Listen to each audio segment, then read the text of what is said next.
In a city where surveillance cameras tracked every corner and data trails never died, Sophie Morales had perfected the art of tactical erasure.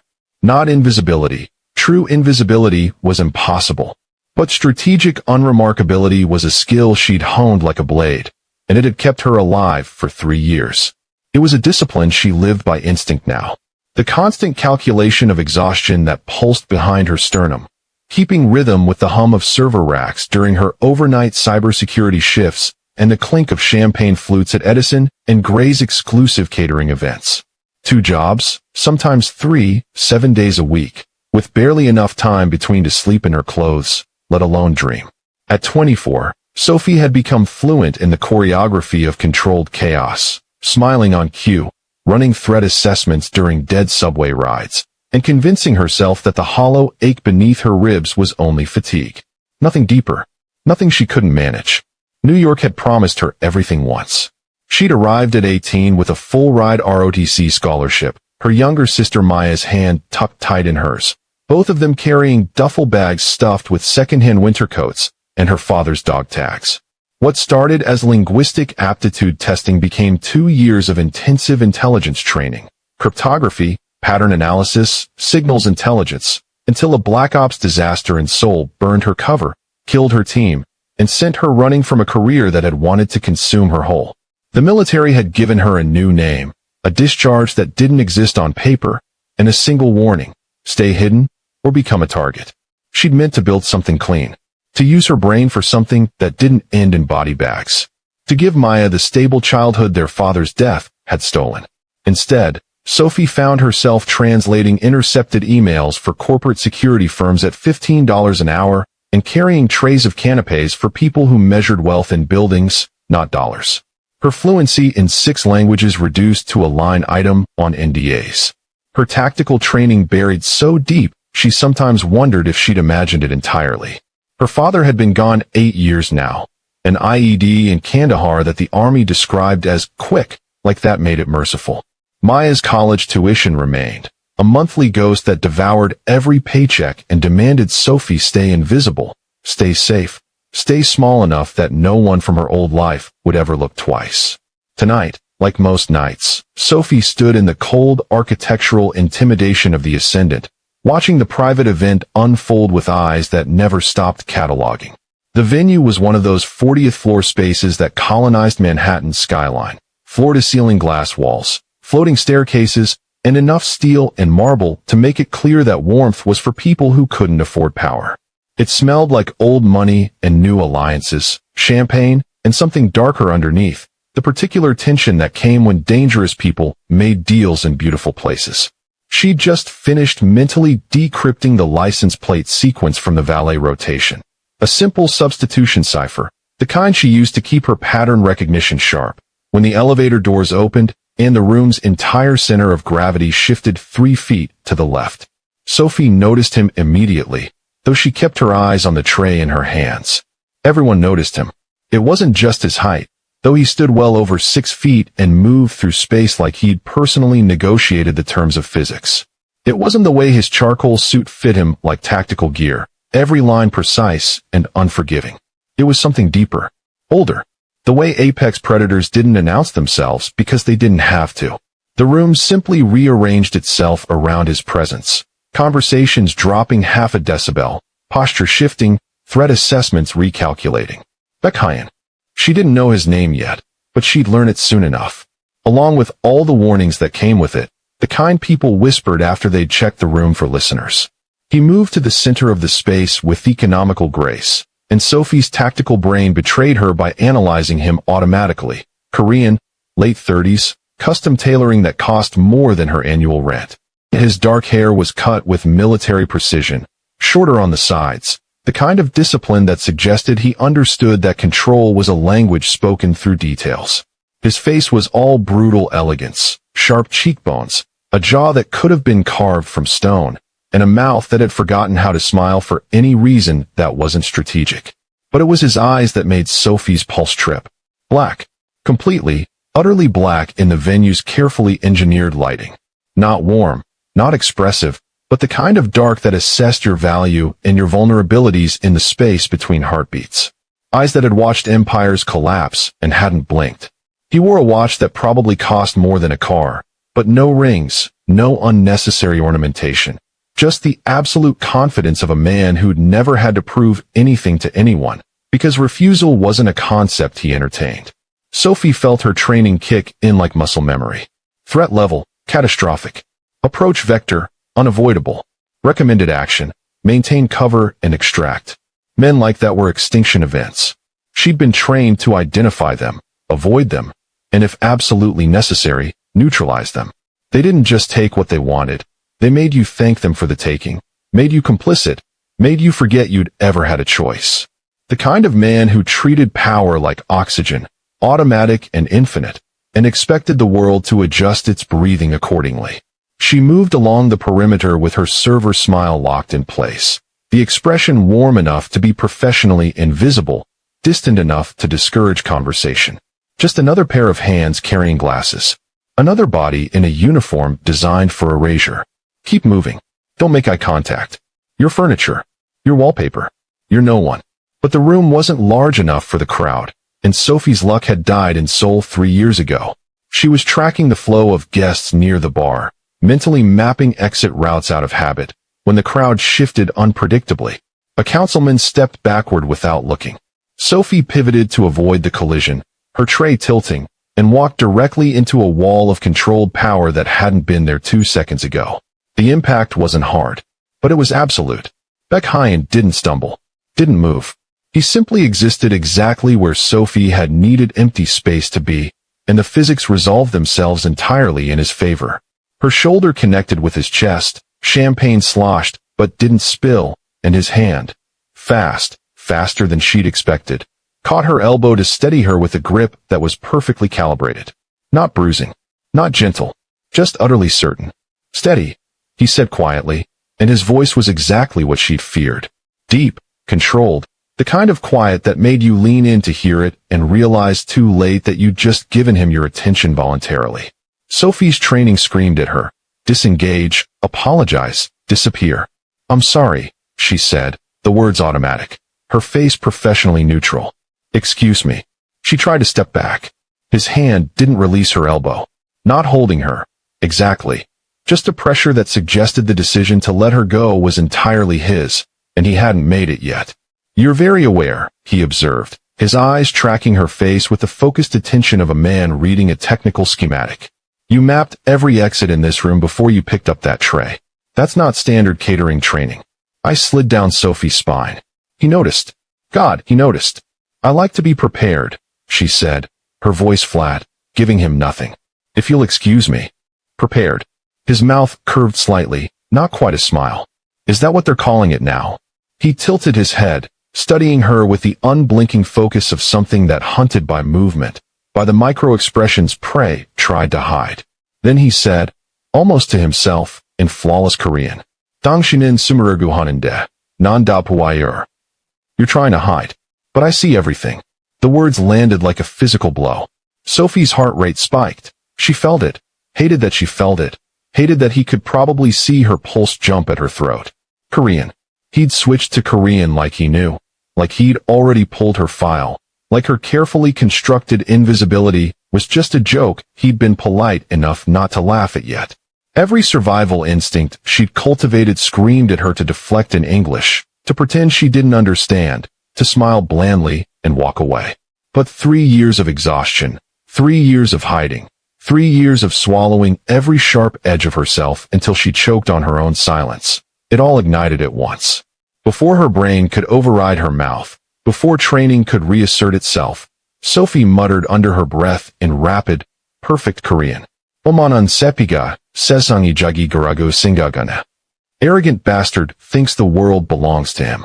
The words were barely audible, meant only for herself, her private language of rebellion in a tongue she'd learned to infiltrate, to decode, to weaponize. A pressure valve she'd opened a crack before she could explode.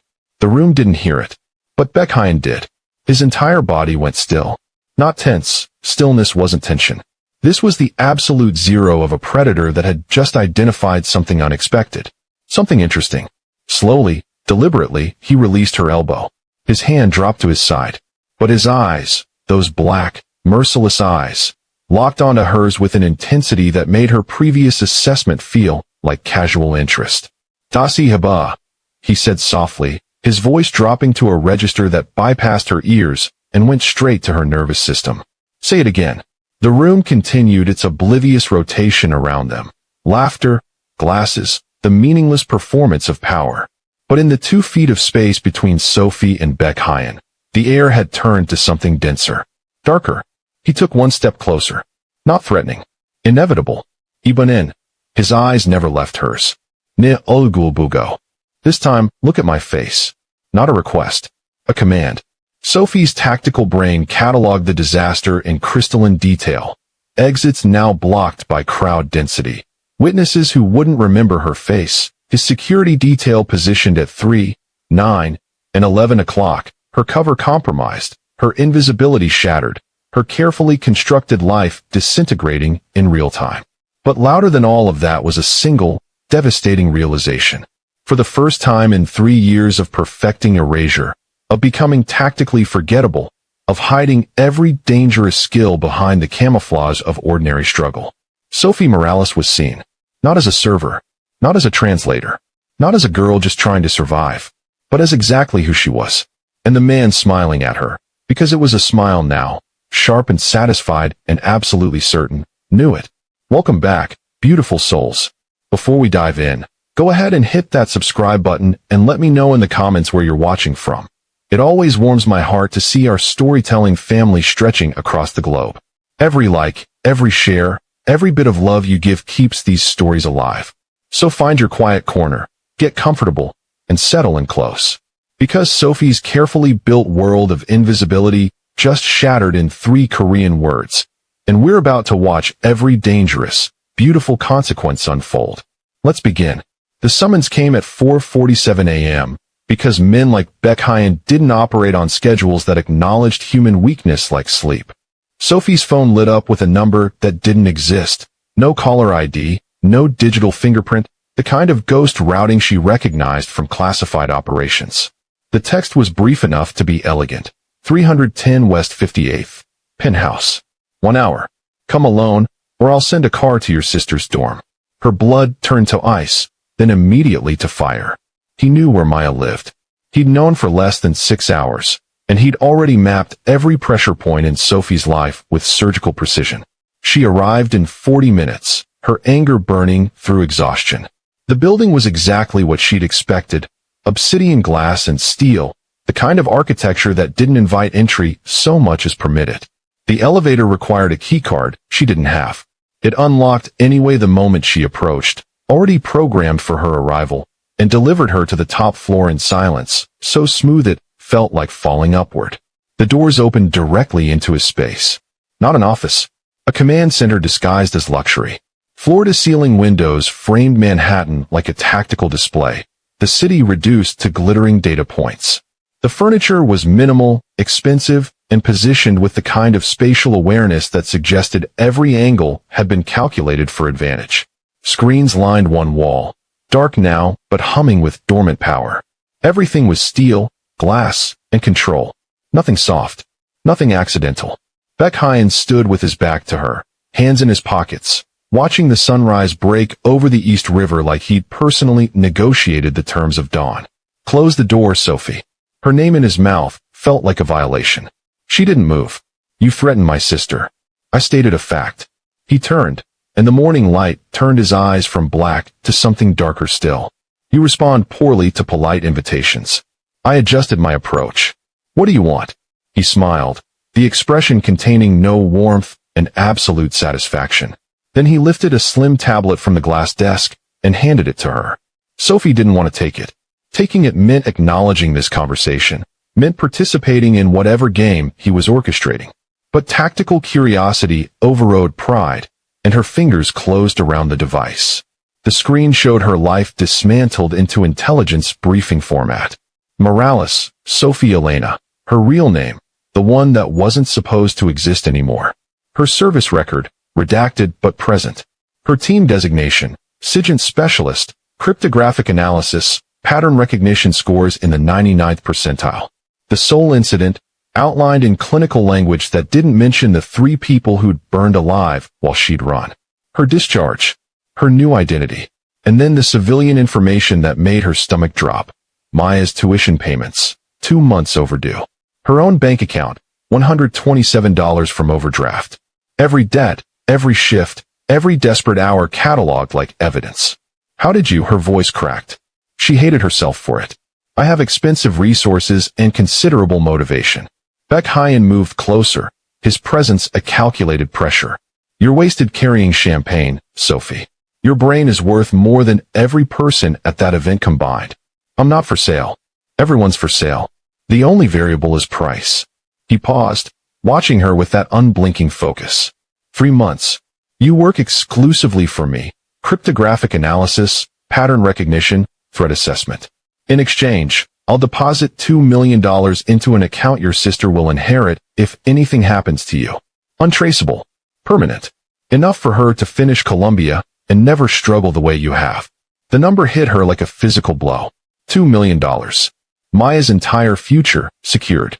Her own freedom purchased. And what exactly would I be analyzing? Sophie's voice was steady, but her hands trembled. What kind of threats? Baek-hyeon's smile sharpened into something almost genuine. The kind, he said softly, that kill people like me. And now, if you refuse, his eyes held hers with absolute certainty. The kind that will find people like you. It wasn't a threat. It was a promise. And Sophie realized with cold, perfect clarity that invisibility had never been safety. It had only been borrowed time. Sophie signed the contract in silence, her signature a controlled act of surrender. Baek-hyeon didn't gloat. He simply nodded once, filed the document in a drawer she suspected was biometrically locked, and said, "You start now." Now meant immediately. Now meant the life she'd carefully constructed was already in the past tense.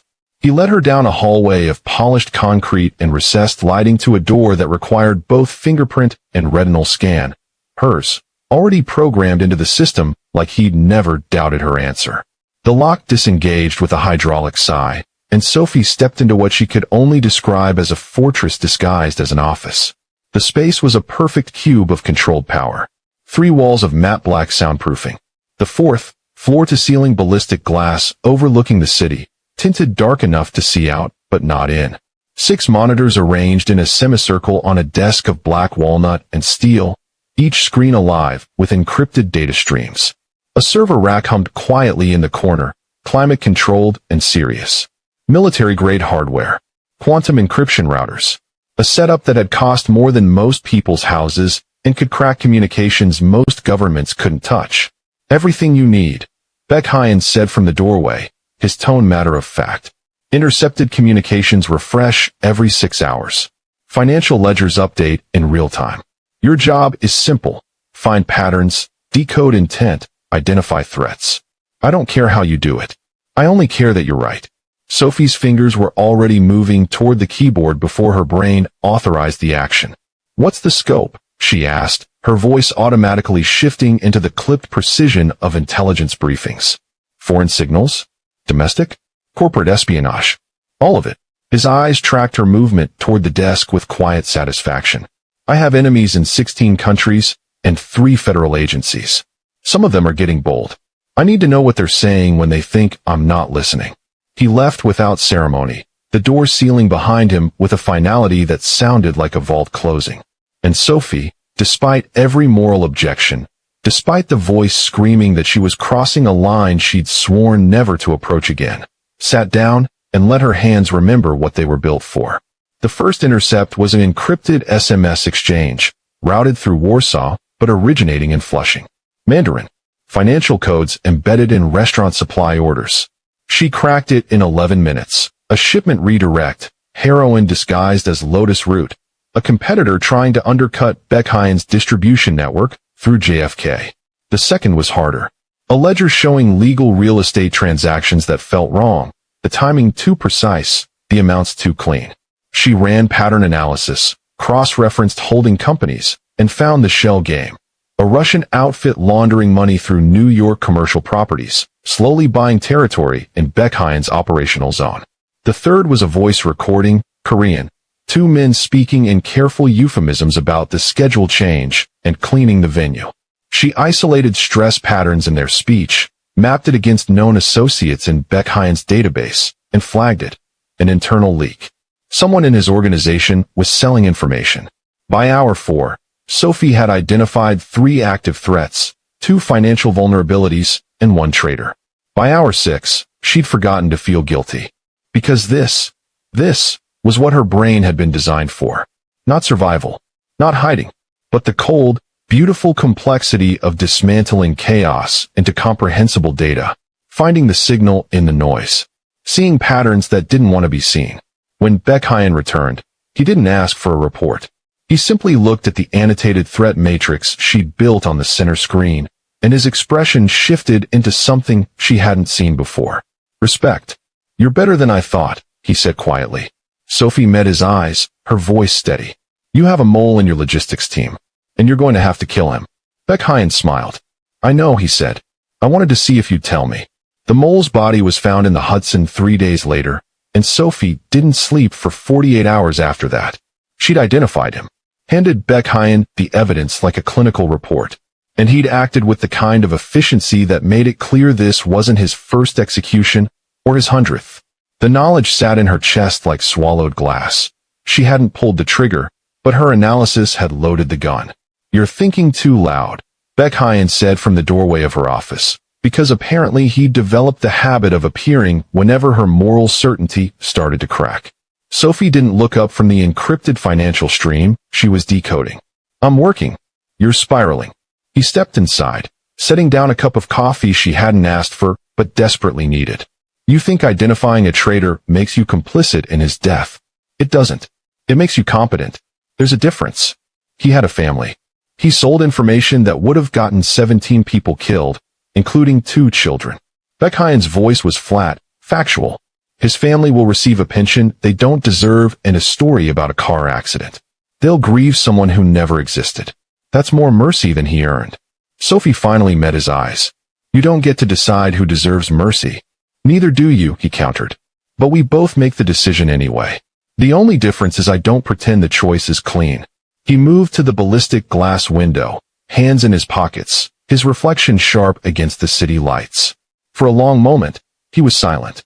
Then he said, almost conversationally, do you know what happens in Koreatown when someone can't pay their protection money to the actual criminals? The ones I keep out. Sophie's jaw tightened. You're going to tell me you're a hero. No. I'm going to tell you I'm a realist. He turned, his expression unreadable. Mrs. Kim on 32nd Street runs a restaurant. She has a daughter at NYU and a son with cerebral palsy. Last year, the Southside Dragons tried to extort her for $5,000 a month. She couldn't pay. They broke her son's hands. He paused, letting the image settle. I removed the Dragons from 6 blocks permanently. Mrs. Kim pays me $800 a month, and in exchange, no one touches her family. Her daughter graduates in May. Her son is learning piano again. His eyes held hers with absolute certainty. Am I a criminal? Yes. Is she safer because I exist? Also yes. Morality isn't a binary, Sophie. It's a negotiation. That's a convenient justification for building an empire on violence. It's an accurate assessment of how power actually functions. He moved closer, his presence filling the space between them. You were military intelligence. You've read the reports on collateral damage, on acceptable losses, on strategic necessities that killed people who didn't deserve it. Don't pretend government sanction makes violence noble. Sophie wanted to argue, wanted to hold on to the clear line between right and wrong that had made her father a hero and Baek-hyeon a monster. But she'd seen the classified files. She knew exactly how many civilians died in strikes her analysis had authorized. How many names became acceptable losses in service of national security. I got out, she said quietly. I chose to stop. You chose to hide, Baek-hyeon corrected, his voice soft but unyielding. There's a difference between principle and fear, Sophie. You're smart enough to know which one was driving you. He left her with that, the coffee cooling on her desk, and Sophie hated how long she sat there trying to prove him wrong. She hated even more that she couldn't.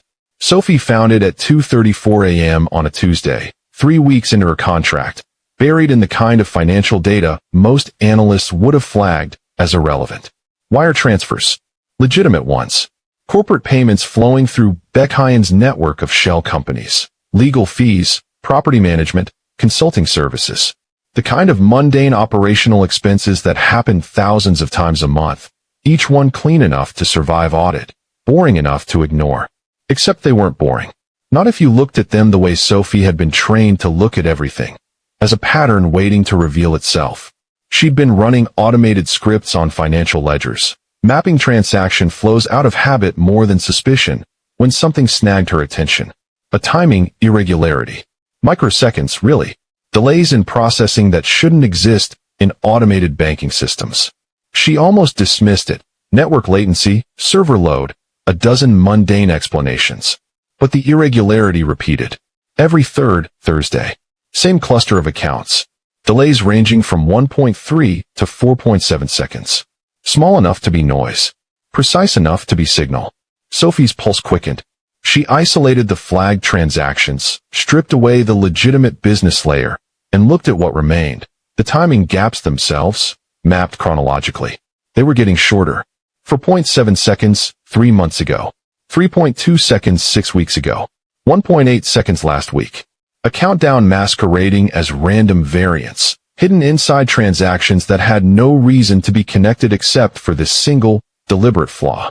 Her hands moved faster now, pulling transaction metadata, cross-referencing account origins, building a network map of every entity involved. The accounts were clean. Too clean. Shell companies nested inside holding corporations, each layer legitimate, each owner a ghost wrapped in legal paperwork that would take federal investigators months to untangle. But Sophie wasn't federal anymore, and she didn't need months. She ran the timing pattern through every cryptographic model she knew, substitution ciphers, steganography, frequency analysis. Nothing matched. Then she stopped thinking like a codebreaker and started thinking like someone who'd built deadman switches for classified operations. This wasn't encryption. It was a trigger. The delays weren't counting down to zero. They were counting down to equilibrium, the point where the timing gap disappeared entirely, where the transaction processing became seamless, where the flaw corrected itself and became invisible. And when that happened, whatever was waiting in the code would execute. Sophie's throat went dry. She pulled up the projection model, calculated the regression rate, and felt ice flood her veins. 48 days. Maybe less. Someone had spent months, possibly years, building a sophisticated financial time bomb inside Baek-hyeon's organization. Not stealing. Not embezzling.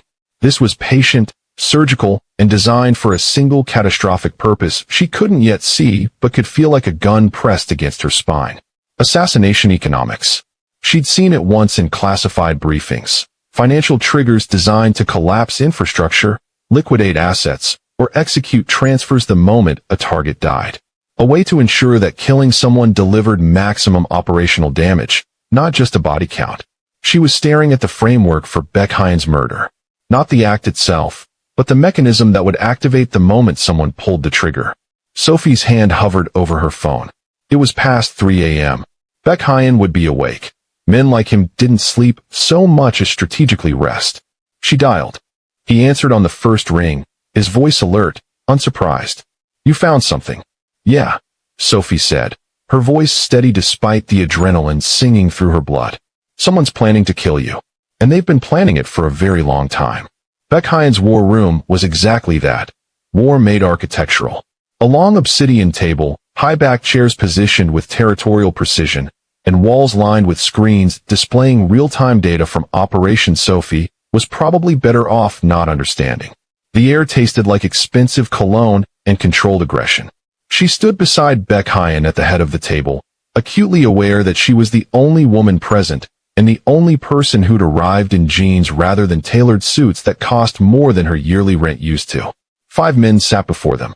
5 apex predators dressed in business casual, each one radiating the particular confidence that came from having killed someone and gotten away with it. "Gentlemen," Baek-hyeon said, his voice carrying effortless command. "This is Sophie Morales. She's identified a credible threat to our organization. You'll give her your full attention and cooperation. No explanation of who she was or why she mattered. Just an order delivered with the assumption of absolute obedience." Sophie felt their eyes assess her, cataloging, dismissing, recalculating. She'd been evaluated by dangerous men before. This was different. These men served Baek-hyeon, which meant they were competent enough to be valuable and smart enough to be dangerous. Show them, Baek-hyeon said. Sophie stepped forward and pulled up her analysis on the main screen. Transaction patterns. Timing anomalies. The countdown she'd mapped. She walked them through it in clinical language, stripping emotion from the presentation, letting the data speak. They listened in silence. The man directly across from her leaned forward slightly. Minho, Baek-hyeon's second-in-command. Early 40s, Korean, with the kind of sharp, handsome features that photographs well, and the eyes of someone who'd spent years learning to hide calculation behind charm. He wore his suit like armor and his attention like a scalpel. "This is impressive work," Minho said, his English flawless, his tone perfectly modulated between respect and skepticism. "But you're suggesting someone inside our financial operations has been building this framework for months without detection. That implies access and sophistication we typically reserve for executive-level personnel." It wasn't a question. It was a test. Sophie met his eyes. "Yes. Which means your threat isn't external. It's internal. Someone in your organization has both the clearance and the patience to build a dead man's switch this elegant." Something flickered in Minho's expression. Too fast to name. Too deliberate to be accidental. "And you discovered this in 3 weeks, he continued smoothly, when our entire security apparatus missed it for months. Forgive my curiosity, Ms. Morales, but what exactly is your background?" The question was polite. The subtext was razor-sharp. "Who are you? And why should we trust you?" Baek-hyeon's voice cut through before Sophie could answer. "Her background is that she's right. The rest is irrelevant." Minho inclined his head in deferential agreement, but his eyes stayed on Sophie a beat too long. She knew that look. She'd seen it in interrogation training, in field assessments, in the eyes of operatives who were deciding whether someone was an asset or a liability. Minho was measuring her. Not her competence. He'd already accepted that. He was measuring whether she was a threat to whatever game he was playing. Sophie's tactical brain cataloged the data, his micro-expression at the mention of internal threat, the specificity of his question about security protocols, the way he positioned himself at Baek-hyeon's right hand, but watched him like a man counting exits. She didn't have proof, but every instinct she'd honed in intelligence work was screaming the same message. The traitor was already in the room, and he was smiling at her. Sophie didn't leave her office for 36 hours. She existed in a state of hyper-focused delirium, fueled by coffee that had gone cold hours ago, and the particular clarity that came from knowing lives depended on getting this right. Sleep was a luxury for people who weren't racing against a countdown they couldn't yet see, but could feel ticking down in their bones. The financial deadman switch was sophisticated, but it was only the framework. The weapon, not the trigger. Someone still had to pull it. Which meant there was a signal, an activation phrase buried somewhere in the communications she'd been monitoring for weeks. Sophie pulled every intercepted message from the last 6 months. Emails, texts, voice recordings, encrypted chats that had taken her days to crack. Thousands of fragments, most of them operational noise, the mundane language of criminal enterprise dressed in euphemism and misdirection. She ran linguistic pattern analysis, searching for repeated phrases, unusual syntax, anything that appeared in multiple unrelated conversations. The software flagged 247 potential matches. She eliminated the obvious codes, drug quantities disguised as restaurant supplies, meeting locations hidden in sports commentary. What remained was smaller, stranger. Stock market updates. Not unusual in themselves. Baek-hyeon's organization moved legitimate money through investment portfolios, real estate holdings, corporate acquisitions. Financial discussions were constant background noise. But these were different. 7 messages over 4 months, each one a brief comment about Kospi index performance, sent from different phones, different locations, always in Korean, always phrased almost identically. Kospi adjusted favorably today. Optimal timing for the park position. Park, not a location. A name. Baek-hyeon's name embedded in market analysis that shouldn't mean anything except to someone listening for exactly that phrase. Sophie's hands went cold. She cross-referenced the messages with the financial countdown. The timing gaps had started narrowing exactly 3 days after the first stock message appeared. Each subsequent message correlated with an escalation in the deadman switch's sophistication. New accounts activated, additional shell companies layered in, the mechanism growing more intricate. This wasn't just surveillance. It was orchestration. Someone was using these messages to coordinate the assassination framework, confirming each phase of preparation with innocent-sounding financial commentary that would never trigger algorithmic monitoring. Sophie pulled the most recent message. Sent 18 hours ago from a burner phone in Flushing. Kospi volatility expected to resolve Thursday evening. Final position optimal for park closure. Thursday evening. 48 hours from now. She ran the metadata, traced the phone's location history, and felt her stomach drop when the pattern emerged. The device had pinged cell towers near Baek-hyeon's headquarters. Near the war room. Near locations only someone with internal access would frequent regularly. Then she cross-referenced the timing of each message with meeting schedules, and one name appeared in proximity to 4 out of 7 transmissions. Minho. Sophie stared at the screen, her analytical brain warring with the voice that said this was too obvious, too clean, too perfectly damning. Minho was smart enough to know burner phones left traces. Smart enough to avoid patterns. Unless he wanted to be found. Unless the real traitor was using Minho as a decoy, building evidence against Baek-hyeon's second-in-command, while the actual threat operated from somewhere deeper in the organization. Or unless Minho was so arrogant, he believed himself untouchable. Sophie pulled up the full assassination blueprint, mapped every piece she'd uncovered, and saw the scope clearly now. Thursday evening, Baek-hyeon would be at a public event. A gallery opening in Tribeca he attended annually. High profile. Witnesses. The kind of venue where security was tight, but predictable. The deadman switch would execute the moment his biometrics flatlined. Assets liquidated. Accounts transferred. His empire dismantled in the same instant his heart stopped. It was elegant. Brutal. And 48 hours away. Sophie reached for her phone with shaking hands. Minho found her in the secure hallway outside her office at 11 p.m., 40 hours before Thursday's execution window. Carrying 2 cups of coffee like this was a casual social call, and not an interrogation disguised as courtesy. "You've been working non-stop," he said, his smile perfectly calibrated between concern and professional respect. "Baek-hyeon drives people hard, but you're allowed to sleep occasionally." Sophie accepted the coffee she didn't want, her exhaustion making her movements slower than her brain. "I'm close to something. Can't stop now." The activation signal? Minho leaned against the wall with studied casualness, but his eyes were focused, alert. "I've been reviewing your analysis. Impressive work, truly. But I wanted to ask about the stock market messages you flagged." Every nerve in Sophie's body went to high alert. "What about them?" she asked, her voice neutral. "You identified 7 messages over 4 months. But our monitoring systems flag financial discussions constantly. We move billions through legitimate markets. What made these specific messages stand out?" His tone was curious, academic. "I'm trying to understand your methodology so I can replicate it across other data streams." The question was perfect. Reasonable. Exactly what a diligent second-in-command should ask. And far too specific for someone who hadn't sent those messages himself. Because Sophie hadn't included the message count in her presentation to the group.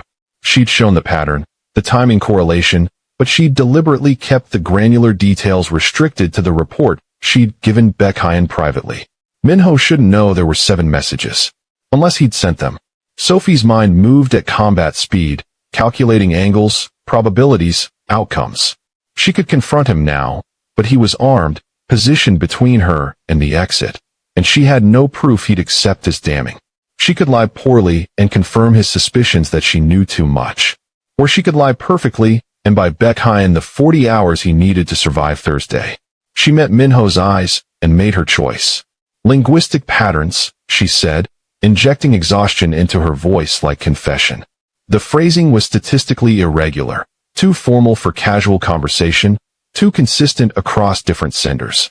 But honestly, she gestured at the coffee, manufactured frustration bleeding into her tone. "I might be seeing patterns that aren't there. I've been staring at data so long everything looks like code." She watched Minho's shoulders relax fractionally. "Occupational hazard," he agreed smoothly. "And the Thursday timeline? You seemed certain about the 48-hour window." "The financial countdown hits equilibrium Thursday evening," plus or minus 6 hours. But that assumes the trigger is automated. She paused, let doubt creep into her expression. It could be manual activation. Could be next week. I gave Baek-hyeon my best estimate, but I could be wrong. It was the doubt that sold it. The admission of uncertainty. Minho needed to believe she was brilliant but not infallible, that she'd found the framework but not the full picture. His smile warmed into something almost genuine. You're being too hard on yourself. Even a probability range is more than we had before. He pushed off the wall, casual again. Get some rest, Sophie. You're valuable. We need you sharp. He walked away, and Sophie stood frozen in the hallway, coffee cooling in her hands, understanding exactly what she'd just done. She'd lied to a direct question about a security threat. She'd misdirected an internal investigation. She'd chosen Baek-hyeon's life over her own principles. There was no walking away clean anymore. She'd just burned that bridge to ashes.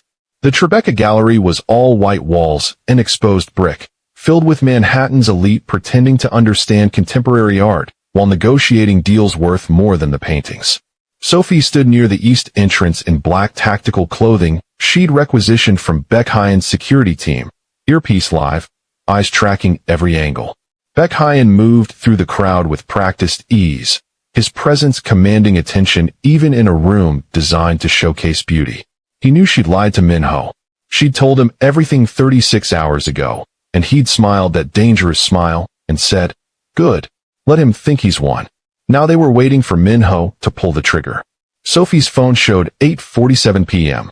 13 minutes until the financial deadman switch hit equilibrium.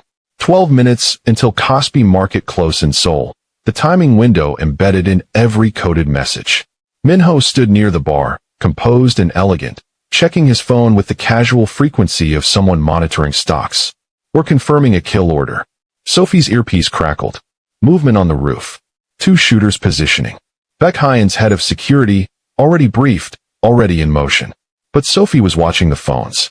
Every guest's device, every security guard's radio, they all ran through the gallery's Wi-Fi network, a network Minho had insisted on upgrading 2 weeks ago for enhanced security protocols. She'd cracked his access codes 6 hours ago. At 8:52, Minho sent a text. Just a stock symbol and number. Meaningless to anyone except the shooters on the roof waiting for final confirmation.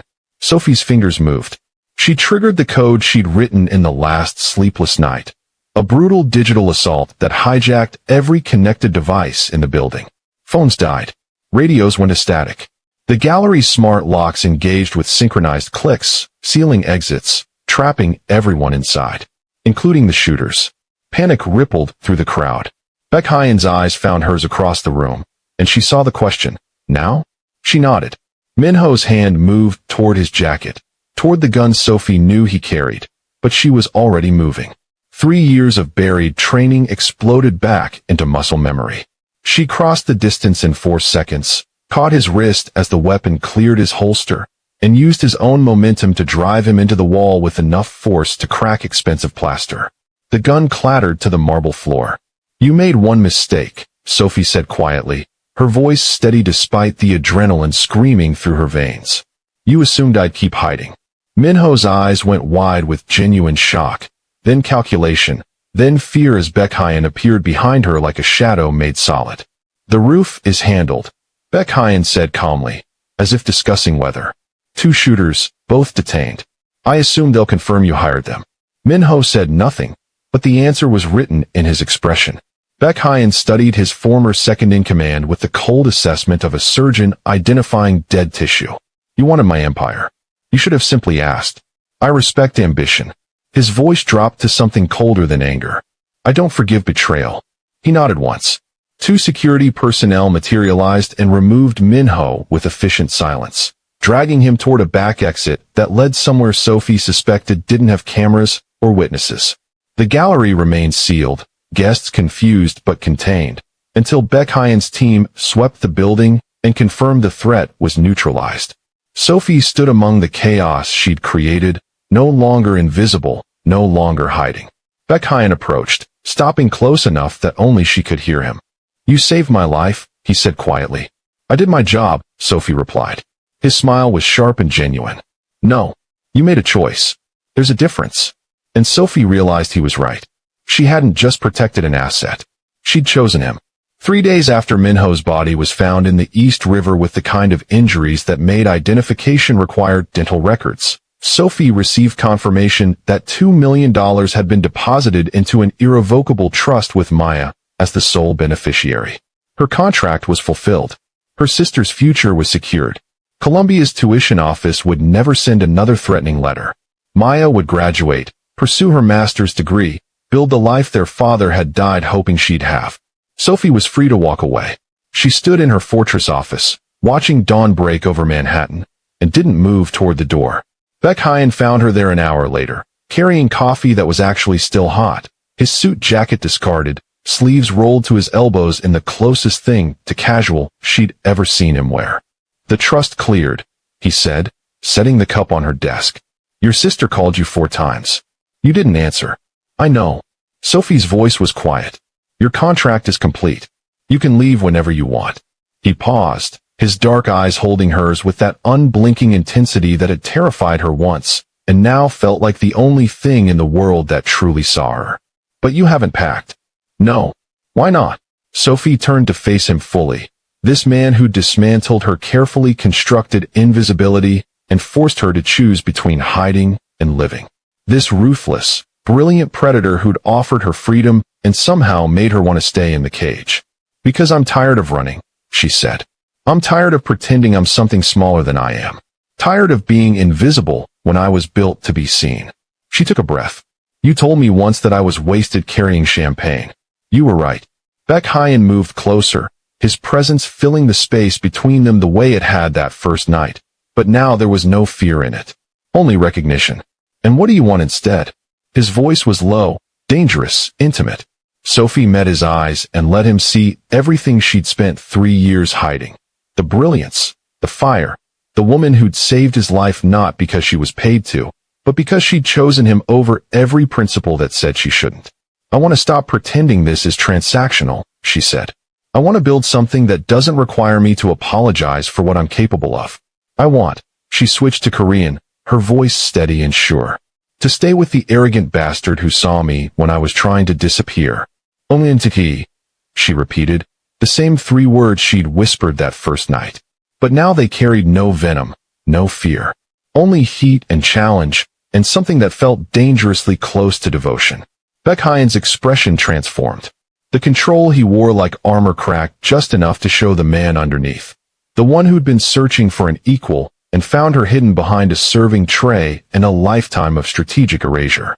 "Say it again," he commanded softly, his hand lifting to cup her jaw, thumb tracing the line of her cheekbone with devastating gentleness. "Only Sophie whispered against his mouth, the curse now an endearment, a claim, a promise. "Mine," Baek-hyeon said, the single word both question and statement. "Yours," Sophie confirmed, and kissed him with 3 years of buried fire finally allowed to burn. When they broke apart, his forehead rested against hers, and she felt his smile against her skin. "My impossible, brilliant queen," he murmured in Korean. Sophie Morales, former ghost, former soldier, former invisible woman, smiled back. "Your indispensable problem," she corrected. And for the first time in 3 years, she stopped hiding. She was finally, dangerously, unforgettably seen. "So, would you take Baek-hyeon's offer? $2 million, 3 months, and a life you could never walk away from? If you're still thinking about it, if Sophie's choice is sitting with you the way the best stories do, then you're exactly the kind of person I create these for. Subscribe so you don't miss the next impossible decision, the next unforgettable character, the next story that makes you question what you do when invisibility stops being safety. Comment below with your answer. I read every single one. See you soon.